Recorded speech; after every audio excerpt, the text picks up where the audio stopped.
Assalamualaikum warahmatullahi wabarakatuh. Ketemu lagi dengan saya, Ibu Aina Amalia. Salam hebat untuk para pembelajar yang luar biasa. Untuk kesempatan kali ini, kita akan mempelajari tentang konsep belajar.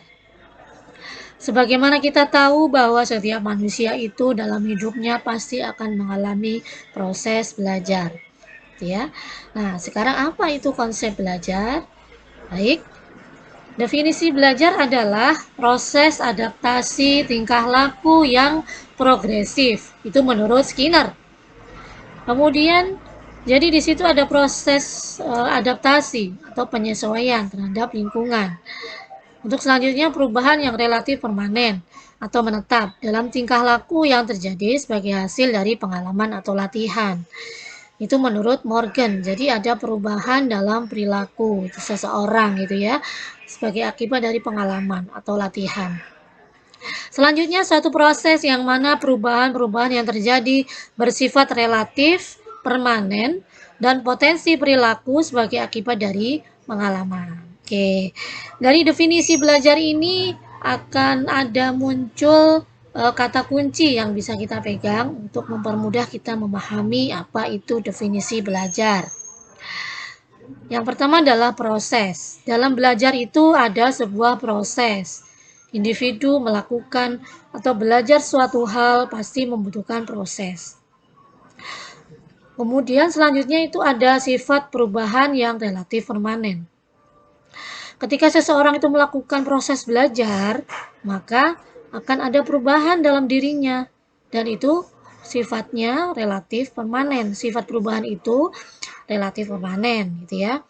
Kemudian apa yang berubah dalam individu-individu itu?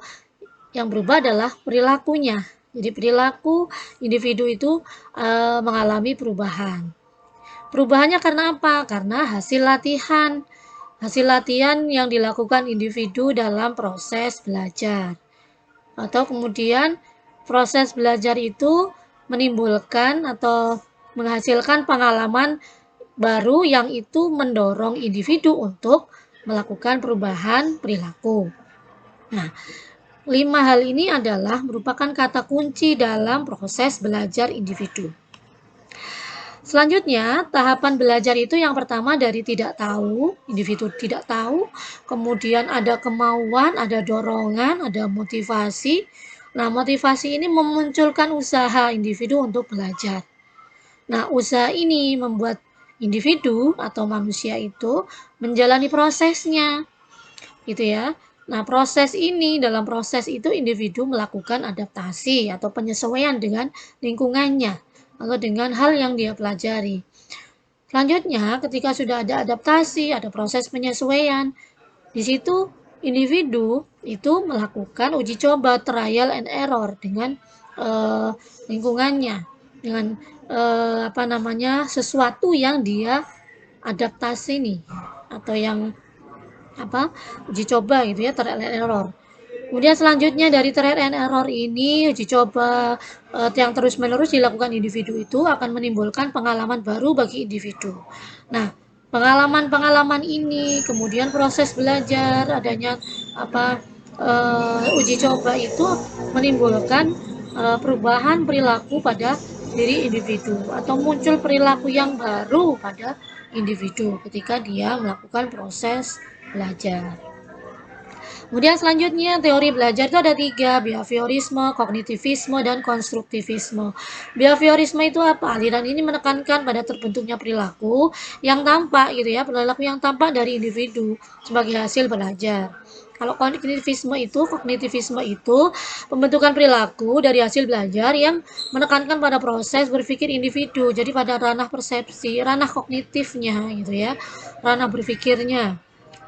Itu adalah kognitivisme, jadi bisa memunculkan persepsi ya, itu dalam ranah kognitif. Kemudian konstruktivisme itu mengedepankan meningkatkan perkembangan logika dan konseptual pembelajar atau seorang individu.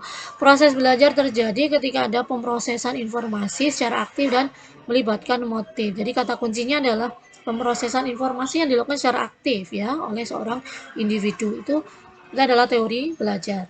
Selanjutnya teori belajar behaviorisme itu ada teori yaitu teori tentang perubahan tingkah laku yang dihasilkan sebagai akibat dari pengalaman, sebagai hasil dari pengalaman. Kemudian aliran ini menekankan pada perilaku yang tampak gitu ya. Model hubungan stimulus respon mendudukkan orang yang belajar sebagai individu yang pasif. Nah, munculnya perilaku itu akan makin kuat ketika dia diberikan penguatan berupa reward. Tapi kalau kemudian akan menghilang jika dia diberikan punishment atau hukuman. Selanjutnya mementingkan pengaruh lingkungan, mementingkan peranan reaksi dari individu gitu ya ketika dia menerima stimulus. Kemudian mementingkan pembentukan kebiasaan. Jadi ada pembiasaan di situ ya. Selanjutnya dalam memecahkan problem, ciri khasnya adalah trial and error, uji coba. Jadi ada proses memecahkan masalah gitu ya, memecahkan problem, dan ciri khasnya adalah coba-coba gitu ya.